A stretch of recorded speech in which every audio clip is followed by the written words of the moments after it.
2026학년도 대입을 준비하면서 정시와 수시 어느 하나에만 집중하는 것은 위험할 수 있습니다. 특히 올해와 내년 수능은 수험생들이 직면한 새로운 입시 환경을 만들어내고 있어요.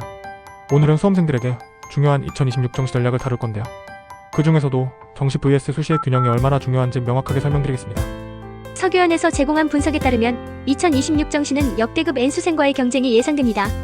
N수생들만의 반복 학습 경험이 경쟁의 핵심이 되는 시기인데요.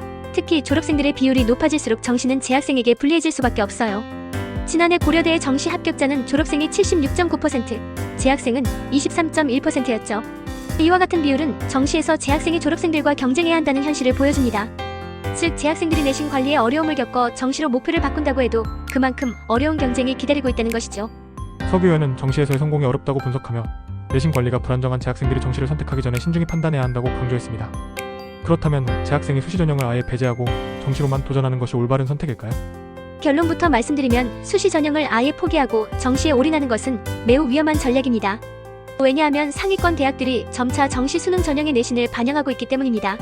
예를 들어 서울대, 성균관대, 한양대 등 주요 대학들은 정시 수능 전형에도 내신을 반영하는 방식으로 전환하고 있죠.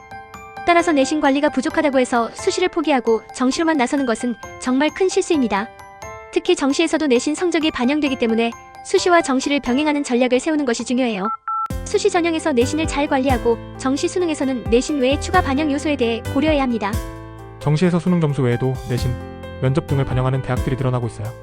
예를 들어 연세대 의대는 정시 수능 전형에서도 면접을 반영하고 일부 상위권 대학들은 내신 점수를 수능 점수에 추가하는 시스템을 도입하고 있습니다. 이 점에서 수험생들은 정시를 준비할 때 내신 관리에 신경을 써야 할 필요가 있습니다. 정시에서 합격선을 아슬아슬하게 넘기기 위해선 수능 점수 외에도 내신 등 추가 반영 요소가 매우 중요한 역할을 할 수 있습니다. 작은 차이로 합격과 불합격이 갈릴 수 있기 때문에 수시와 정시의 전략적 균형을 잘 맞춰야 하는 이유입니다. 그리고 중요한 또 하나의 현상은 바로 사탐론입니다.